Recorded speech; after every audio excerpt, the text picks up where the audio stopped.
بسم اللہ الرحمن الرحیم۔ السلام علیکم۔ میں ہوں اعجاز علی اور نئے آنے والے دوستوں سے گزارش ہے کہ میرے چینل کو سبسکرائب کر لیں۔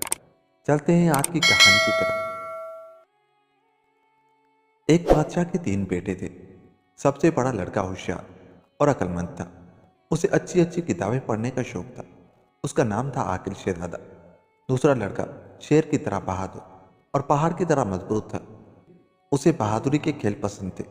جب وہ پیر جما کر کھڑا ہو جاتا تو 3 گھوڑوں کی طاقت بھی اسے کھینچ نہ پاتی۔ اس کا نام تھا بہادر شہزادہ۔ تیسرا لڑکا نہ بہادر تھا نہ عقل مند، پرندوں کی طرح اس کا دل نرم و نازک تھا۔ اس کے پاس ایک خرگوش تھا جسے وہ ہمیشہ ساتھ رکھتا تھا۔ اس نے اور دوسرے جانور بھی پال رکھے تھے۔ اس کا نام تھا معصوم شہزادہ۔ ایک دن عاقل اور بہادر بادشاہ کے پاس گئے اور کہنے لگے، ابا حضور، ہم دوسرے ملکوں کی سیر کرنا چاہتے ہیں اور کوئی کارنامہ انجام دینا چاہتے ہیں تاکہ ہمارا نام دور دور تک روشن ہو۔ جاؤ میرے بچوں، ضرور جاؤ، کامیابی تمہارے قدم چومے، تم پر کبھی آفت نہ آئے۔ دونوں شہزادے چل دیے، لیکن معصوم شہزادہ محل میں ہی رہا۔ وہ ان کے ساتھ جانا نہیں چاہتا تھا۔ پھولوں کی بہار، بلبل کے ترانے، سہانا موسم، جھرنوں کی مترنم آواز، قدرت کے اس حسین کارخانے کو چھوڑ کر کہیں جانا نہیں چاہتا تھا۔ وہ تھا اور اس کے پالتو پرند چرند۔ ایک دن بادشاہ نے کہا، بیٹا جاؤ تم بھی قسمت آزماؤ۔ بہت اچھا جناب عالی، آپ کا حکم چار آنکھوں پر۔ دوسرے دن وہ بھی اپنی قسمت آزمانے یا کوئی کارنامہ انجام دینے چل کھڑا ہوا۔ جاتے وقت اس نے بادشاہ سے گلوگیر آواز میں کہا، ابا حضور، میرے پالتو پرندوں اور جانوروں کی دیکھ بھال ضرور کیجیے گا۔ اپنے بچوں کی طرح بے زبانوں کا خیال رکھیے گا۔ فکر نہ کرو میرے بچے، جاؤ، میری دعائیں تمہارے ساتھ ہیں۔ معصوم شہزادہ خرگوش کو بغل میں دبائے چل کھڑا ہوا۔ ایک دن وہ ایک تالاب کے قریب پہنچا۔ آہا، کتنی خوبصورت اور رنگ برنگی مچھلیاں ہیں، کاش میں انہیں اپنے تالاب میں لے جا سکتا۔ شہزادہ معصوم یوں ہی قدرتی مناظر سے لطف اندوز ہو رہا تھا، گویا وہ قسمت آزمانے نہیں بلکہ قدرت کی نیرنگیاں دیکھنے نکلا تھا۔ اتفاقا اس کی ملاقات دونوں بھائیوں سے ہو گئی۔ تینوں بہت خوش ہوئے۔ دونوں بھائیوں نے پوچھا، برادر عزیز، محل چھوڑ کر یہاں کیا کر رہے ہو؟ اپنی قسمت آزمانے نکلا ہوں، جہاں بھی مل جائے۔ تم سچ مچ بہت معصوم ہو۔ ہم دونوں تم سے ہوشیار اور طاقتور ہیں، تب بھی کوئی کارنامہ انجام نہ دے سکے، بھلا تم کیا کر سکو گے؟ اپنی قسمت آزمائے بغیر میں محل نہیں جا سکتا، اور پھر مجھے اپنی قسمت سے کوئی گلہ بھی نہیں ہے۔ غم تو اس بات کا ہے کہ میرے بے زبان ساتھیوں کی دیکھ بھال کون کرتا ہو؟ وہ بھوکے تو نہیں رہتے۔ جان سے پیارے بھائی، تم کتنے رحم دل ہو، چلو ہمارے ساتھ، ہم تمہاری حفاظت کریں گے۔ شکریہ بھائی جان، آپ کے زیر سایہ رہ کر مجھے خوشی محسوس ہوگی۔ تینوں بھائی چل دیے۔ ابھی تھوڑی ہی دور پہنچے تھے کہ مٹی کا ایک ڈھیر نظر آیا۔ وہ چوٹیوں کا قلعہ تھا۔ بہادر شہزادہ اس کی طرف لپکا، اس قلعے کو میں جوتے کی نوک سے اڑا دوں گا۔ ارے ارے نہیں نہیں نہیں نہیں، معصوم شہزادے نے کہا، لیکن بہادر شہزادہ نہ مانا۔ وہ آگے بڑھا اور کہنے لگا، جب چونٹیاں بدحواس ہو کر ادھر ادھر بھاگیں گی تو بڑا مزہ آئے گا۔ ہرگز نہیں، آپ یہ ظلم نہیں کر سکتے۔ معصوم شہزادہ جلدی سے آگے بڑھا اور قلعے کا محافظ بن کر کھڑا ہو گیا۔ ان بے زبانوں کو امن و چین سے رہنے دیجیے۔ اچھا، اگر تم نہیں چاہتے تو نہ صحیح، بہادر نے کہا۔ دونوں بھائی آگے بڑھ گئے۔ معصوم شہزادے نے آخری نگاہ چونٹیوں کے قلعے پر ڈالی اور بھائیوں کے پیچھے چل دیا۔ چونٹیوں کو بچا کر اسے روحانی خوشی حاصل ہوئی تھی۔ بہادر نے عاقل سے کہا، سچ مچ بڑا نازک دل ہے اس کا، اگر میں وہ قلعہ مسمار کر دیتا تو یقیناً رو پڑتا۔ دونوں بھائی آگے آگے چل رہے تھے۔ اب تینوں ایک تالاب کے پاس پہنچے۔ آہا، بطخوں کا جوڑا اور ان کے بچے بھی تھے۔ چلو اچھا ہوا کہ کھانے کا بندوبست ہو گیا، انہیں بھون کر اپنے پیٹ کی آگ سرد کریں گے۔ ذرا دیکھو تو کس خرام سے وہ تیر رہے ہیں، ان کی زندگی برباد نہ کرو، معصوم شہزادے نے کہا۔ بہادر شہزادہ بطخ پکڑنے کے لیے آگے بڑھا، مگر معصوم شہزادے نے اسے روک دیا۔ نہیں نہیں، ایسے معصوم پرندوں کو مارنا نہیں چاہیے۔ اپنے بچوں کے ساتھ وہ کتنا خوش ہے۔ ہمارے پیٹ میں چوہے دوڑ رہے ہیں اور تم ان کے حمایتی بن رہے ہو، عاقل نے غصے سے کہا۔ مگر معصوم کے آگے اس کی ایک نہ چلی۔ اس کی رونی صورت دیکھ کر وہ آگے بڑھ گئے۔ اگر ایک بطخ بھی مل جاتی تو کھانا بڑا لذیذ ہوتا عاقل۔ دوپہر ہو گئی،